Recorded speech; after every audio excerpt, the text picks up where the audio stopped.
Okay, first let's look at the amount of inventory out there. As of today, November 20th, this is much lower than on average. The last 5 years shows us that the seasonality in each year happens just about this time.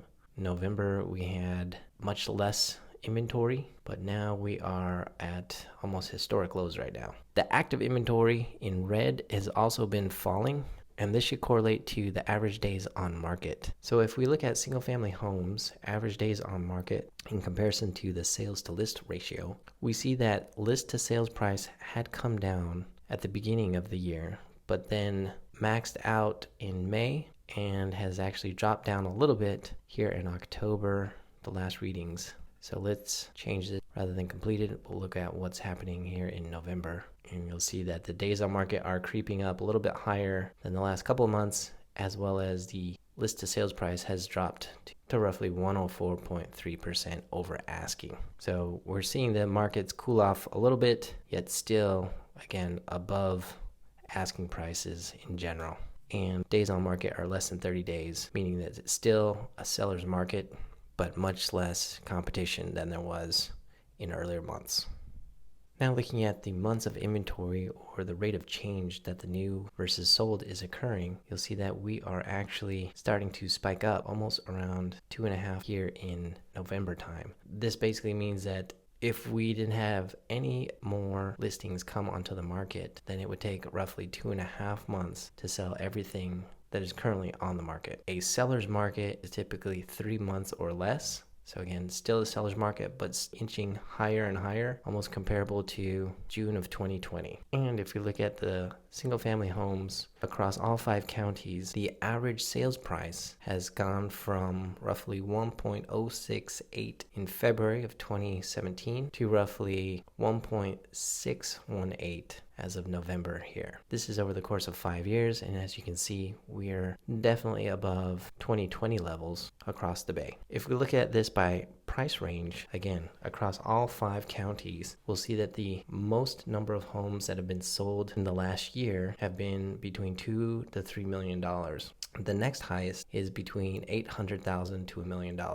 How does this compare to condos? Let's take a look. Condos also had a very low volume of sales back in February of 2023, and we have since recovered from that. We still have active inventory, but in comparison to the last few years, again, it's much lower. In October, we peaked inventory for this year, and now we've decreased it back down. How is this impacting the months of supply of inventory? Here, the months of supply of inventory you can see has been going up steadily to 3.2 months, but is now slowly coming back down with less homes, less condos being sold. How long are homes staying on the market right now? Around 33 days for these condos across all 5 counties. Expected list to ask price has actually been above asking still, even in this market, while the sales price over time for condos reached the bottom here in February of 2012/March. It is now roughly $850,000 sales price for all condos. This is again staying above, with an average sales price today of $863,000. Definitely great appreciation over the last decade, yet the last 5 years it has seen a little bit of ups and downs due to the pandemic and interest rates. If we look at what has been selling, the 2 highest are between $400,000 to $800,000 in the last year.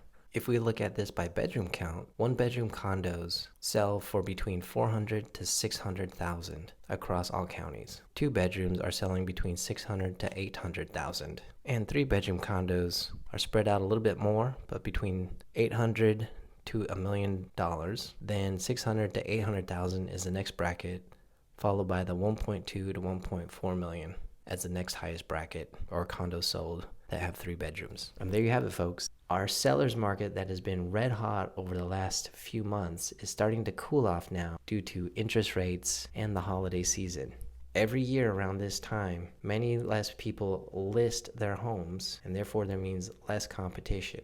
At the same time, many buyers are pausing their search, which can also again lead to less competition. Sometimes those net out, so if you are a buyer, now is a great time to be looking to see if there's an opportunity that fits your criteria. If you're selling, know that you may not be competing with as many people, and therefore your house can become even more desirable. Remember, folks, these numbers can change quickly, and most of that data that we saw was aggregated, showing you general market trends. So stay tuned for more local updates. If you have any questions, or if you're ready to embark on your real estate journey, don't hesitate to reach out to me. I'm here to help you achieve your goals. That's all for today's market update. Thanks so much for tuning in. If you found this video helpful, be sure to hit that like button and subscribe to my channel for more exciting tips and updates. Until next time, stay positive, stay informed, and I'll see you soon.